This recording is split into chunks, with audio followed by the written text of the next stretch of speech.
addressed to Miss Jennie, who was the namesake for our Jennie.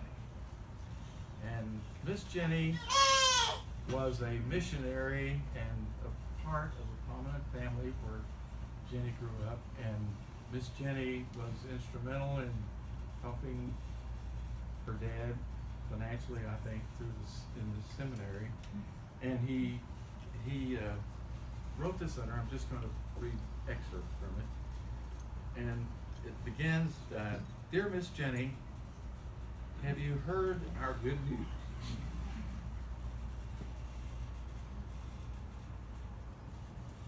Yes, we have another girl.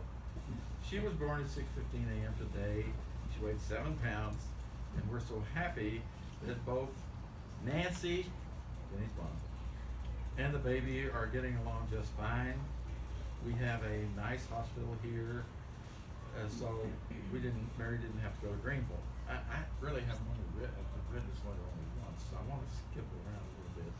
The Lord has really been good to me. He gave us a fine Christian girl He gave me a fine Christian girl for my wife, and now He's given me 2 fine girls. We are indeed grateful to Him. Miss Jennie, during the years you've meant so much to me and to my life. Your devoted Christian life has been a challenge to me to give my life to the Lord and to try to serve Him even as you have through the years. And he goes on to mention her health financially in the seminary, and he talks further about, therefore, because of what you have done for me and meant to me and my family, Nancy and I take great pride in naming our new baby after you.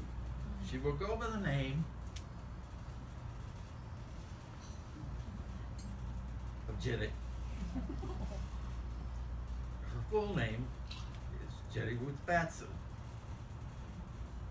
Our prayer is that she will grow up to be a fine Christian woman, as you are, and to serve our Lord in any way that He should lead. Signed, J. Ray Bass.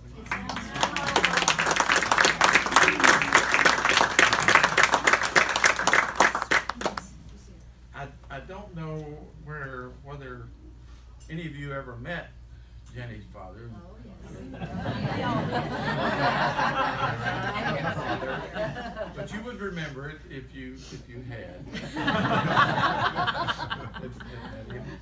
I remember the first time I met him. It was at a restaurant, Austin, so people in Louisville know what restaurant that is. And I had barely walked through the door.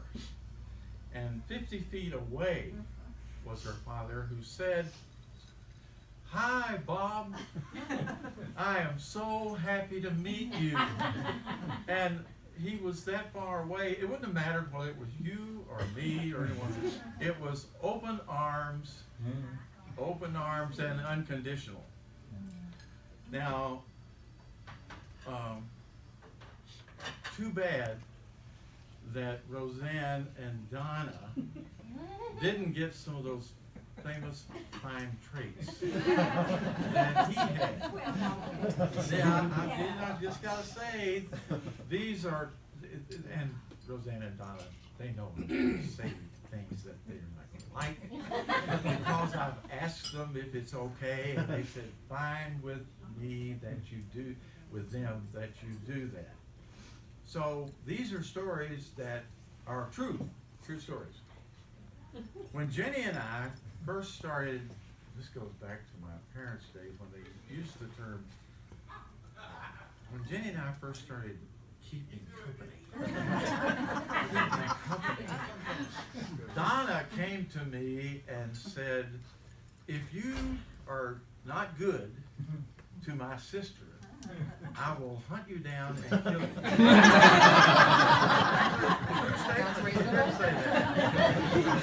And 2 weeks after that, Ricky, Donna's husband, came to Louisville on a trip, and we picked him up. Jennie and I picked him up at the hotel. Jennie said, I think it's a good time for you to meet Ricky. And I said, fine, good idea. And so Jennie picked him up, and I was in the back seat, and they didn't say a word to me from the hotel to the restaurant. And so I thought, well, finally, when we get there, I'll be able to carry on a conversation with Ricky. And when we got into the restaurant, the first thing he did was look at me and he said, we Southern men take care of our women. And you know, the first thing I thought about was, well, I live pretty close to Mason-Dixon. I wonder if that's okay, if this would help any at all. And so we passed that, and later I said, you know, I've heard the term power couple. And is that what's meant by these two folks? And I can't let Jean and Roseanne off the hook. I don't know if you've met them or not, but they have a beautiful home, and I think I'm right, in the Blue Ridge Mountains in northern Georgia. And on one of my early trips down there, I was relaxing on the deck, which juts out into a valley that you can look over forever. And while I was relaxing, Roseanne yells at me and says, Bob, come over here near the edge of this deck, and you can see things a lot better. And I thought, well, is this power couple? Well, since that time, I've been haunted by these two power couples, and realizing that I need to be good and fair to Jennie. And so really, I'm confessing something tonight, and I have a trophy here that don't get excited, it's true. This was presented to me by my tennis group, okay? I thought finally they see talent here. And what happens with my tennis group is that every Saturday after we play, there are about 12 or 14 of us who wind up having lunch. And we talk about religion, we talk about politics, we talk about movies. And if you know Jennie and my habits, we see a lot of movies. And the tennis group, they know that. Let's just keep passing. What they don't know is that Jennie and I talk about these movies, and everybody knows how smart she is. So she picks up on a lot of these subtleties that the movie, and she'll say, did you pick up on that? No. I didn't get that.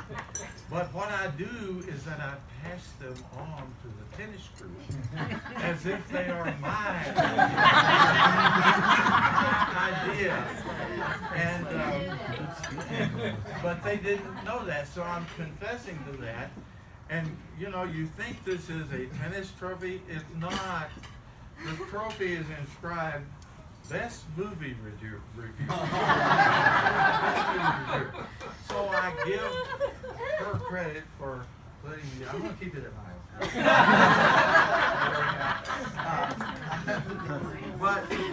But there is one movie that I need no help in reviewing. And I'm sure you're familiar with it. You've probably seen the movie Bucket List. It's about two guys who have a list of things that they want to do before they die. And I've seen it so many times. The scene that I remember most, Morgan Freeman and Jack Nicholson are sitting close to the pyramid, and Morgan Freeman looks at Jack Nicholson and says, you know, I think the ancient Egyptians got the thing right about how you get into heaven.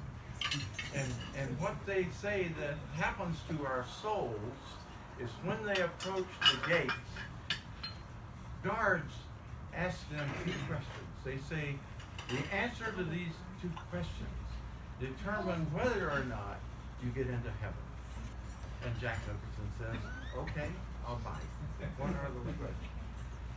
And Morgan Freeman says, the first question is, have you found joy in your life? Jack Nicholson says, I think I have found joy.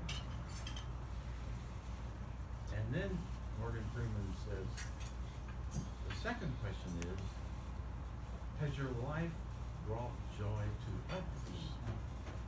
And that's a more challenging question, and Jack Nicholson didn't know how to handle it, and frankly, I don't, and probably you would have problems with that, but we all know someone who has brought joy to the lives of others, and that would be you.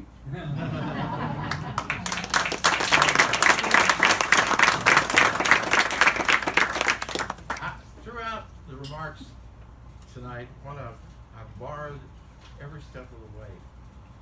The first thing that I mentioned was you have choices. Well, that's from the airlines.